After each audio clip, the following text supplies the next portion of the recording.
372. Why we are not idealists. Formerly philosophers were afraid of the senses. Have we perhaps been far too forgetful of this fear? We are at present, all of us, sensualists. We representatives of the present and of the future in philosophy, not according to theory, however, but in praxis. Those former philosophers, on the contrary, thought the senses allured them out of their world, the cold realm of ideas, to a dangerous southern island, where they were afraid that their philosopher virtues would melt away like snow in the sun. Wax in the ears was then almost a condition of philosophizing. A genuine philosopher no longer listened to life, in so far as life is music. He denied the music of life. It is an old philosophical superstition that all music is Siren's music.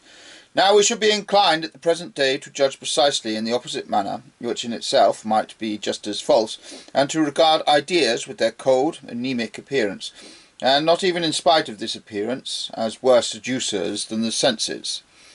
They have always lived on the blood of the philosopher. They always consumed his senses, and indeed, if you will believe me, his heart as well.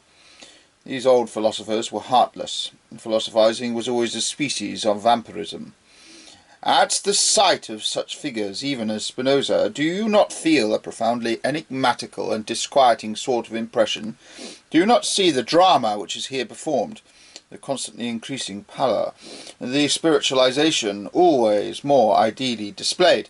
Do you not imagine some long-concealed bloodsucker in the background, which makes its beginning with the senses, and in the end retains or leaves behind nothing but bones and their rattling? I mean categories, formulae, and words. For you will pardon me in saying that what remains of Spinoza, Amor Intellectualis Dei, is rattling and nothing more. What is amor? What is Deus?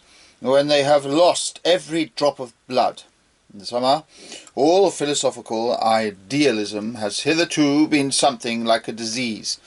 Where it has not been, as in the case of Plato, the prudence of superabundant and dangerous healthfulness, the fear of overpowerful senses, and the wisdom of a wise Socratic. Perhaps it is the case that we moderns are merely not sufficiently sound to require Plato's idealism, and we do not fear the senses because